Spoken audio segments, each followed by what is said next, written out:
পূর্ব Bardhaman Golapbag sub traffic পুলিশের পক্ষ থেকে সম্মাননা জ্ঞাপন। ফাগুপুর বাস দুর্ঘটনাস্থলে উপস্থিত সাহায্যার্থীরা। স্বাধীনতা দিবসের দিন পূর্ব বর্ধমান জেলায় যে ভয়াবহ পথ দুর্ঘটনাটি ঘটে তাতে আহত হন বেশ কয়েকজন এবং নিহত হন প্রায় 11 জন। সকলেই জানা যায় পুণ্যতীর্থযাত্রীরা ছিলেন। মুখ্যমন্ত্রী মমতা বন্দ্যোপাধ্যায় তারপর ঘোষণা করেছিলেন নিহত পরিবারদের এবং আহত পরিবারদের হাতে তুলে দেওয়া হবে আর্থিক সাহায্য। মুখ্যমন্ত্রীর তহবিল থেকে সেই সংক্রান্ত পরিবারদের হাতে তুলে দেওয়া হয় আর্থিক অনুদান। স্বাধীনতা দিবসের দিন পথ দুর্ঘটনাটি ঘটে নবাবহাট ফাগুপুর এলাকায়। সেই দুর্ঘটনাস্থলে উপস্থিত এলাকার বেশ কিছু মানুষজন তারা এগিয়ে আসেন, সাহায্যের হাত বাড়িয়ে দেন। সেই সমস্ত আহত ব্যক্তিদের তারা নিজেরা বর্ধমান মেডিকেল হাসপাতালে নিয়ে যান তড়িঘড়ি। তাদের মধ্যে কেউ টোটো চালক, কেউ কৃষক ভাই। সকলেই ভয়কে জয় করে এখানে মানবিক উদ্যোগে সামিল হয়েছিলেন। তাদের মধ্যে ছিলেন 2 জন ট্রাফিক সিভিক ভলান্টিয়ার। হয়তো সচরাচর দেখা যায় না। কোনো কিছু পরোয়া না করে শুধুমাত্র আহত ব্যক্তিদের মানুষের পাশে দাঁড়ানোর উদ্দেশ্য মানবতার এক জলজান্ত নিদর্শন দেখা যায়। সমাজের জন্য তারা কাজ করেছেন, সমাজের প্রতি তাদের কর্তব্য এক নজিরবিহীন দৃশ্য দেখা গেল বাংলাতে। সেই সমস্ত ব্যক্তিদের আজ সম্মান জানানোর পালা। বর্ধমান জেলা পুলিশের উদ্যোগে বর্ধমান গোলাপবাগ সাব ট্রাফিক পুলিশের পক্ষ থেকে এই সমস্ত গ্রামের মানুষগুলোকে সেই দুর্ঘটনাস্থলে সাহায্যের হাত বাড়িয়ে এগিয়ে এসেছিলেন তাদের 11 জন ব্যক্তিকে আজ সম্বর্ধনা জ্ঞাপন করা হচ্ছে ট্রাফিক পুলিশের পক্ষ থেকে। পুলিশের পক্ষ থেকে তাদেরকে কৃতজ্ঞতা এবং সম্মান জানানো হলো। আজকে অনুষ্ঠান মঞ্চ থেকে যারা মনুষ্যত্বের নিদর্শন রেখেছেন সেদিন।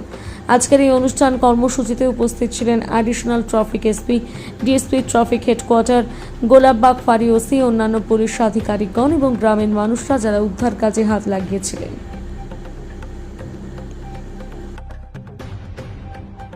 মানুষের আরো এক্সপেকটেশন বাড়ছে।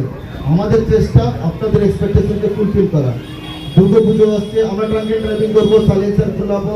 তারপরে যারা গাড়িতে ইন্স্যুরেন্স নেই, আমরা এই 7 দিন ধরে স্কুল বাস নিয়ে আমরা টোটালি একটা ড্রাইভ চালাচ্ছি। প্যানিক বাটন আছে কি নাই, জিপিএস ট্র্যাকার আছে কি নাই, সিসিটিভি আছে কি নাই, গ্রিল আছে কি নাই।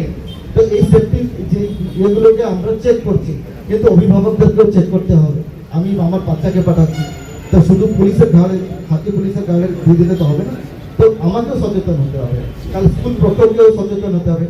তাহলে আজকের থেকে এই প্রোগ্রাম থেকে আমি এতটুকুই আশা করবো যে স্কুলরাও যেন এটাকে নিয়ে সচেতন হোক। আমাদেরকে সম্বর্ধনা দেওয়া হলো 15 আগস্টে ফাগুপুরের কাছে একটা পথ দুর্ঘটনা ঘটে। কাবাডাত্রীর একটা বাস ছিল যেটা যাচ্ছিল বিহারের দিকে, তো ওটা অ্যাক্সিডেন্ট হয়েছিল। আমরা ওখানে রেস্কিউ করেছিলাম মানুষকে, আমরা দ্রুত হসপিটালে পাঠিয়েছিলাম, মানুষকে রেস্কিউ করেছিলাম। তো সেই জন্য আমাদেরকে টোটাল 11 জনকে দেওয়া হলো। ভালো লাগছে। না না, আমরা চিন্তা ভাবনা করিনি, কারণ আমাদের ফাগুপুর যে গ্রামটা সেটা হলো রোডের পাশে। আমরা ছোট থেকে অ্যাক্সিডেন্ট এইভাবেই দেখে আসছি এবং মানুষকে এইভাবে আমরা সাহায্য করে আসছি। আমরা নিঃস্বার্থভাবে মানে সাহায্য করেছি মানুষকে। আমার নাম শেখ কিসমত আলী। ভালো লাগছে। গোলাপবাগ ট্রাফিক পুলিশের যে সম্বোধনা অনুষ্ঠান, খুব খুশি। মানুষের আরো চাহিদা বাড়বে। দুর্ঘটনা হলে আর এনাদের আমাদের নম্বর আছে আমার কাছে, আমি সঙ্গে সঙ্গে 7টা হয়েছে 7:05 মধ্যেই ফোন করে যাবে। সঙ্গে সঙ্গে পুলিশ খুব ভাবে সাহায্য করেছে এবং আমরাও যত আমাদের টিমের ছেলেরা আছে তারাও যথেষ্ট ভাবে সাহায্য করেছে। এই দুর্ঘটনার জন্য আমরা খুব মর্মান্তিক ভাবে। আমার নাম শেখ গুলাম।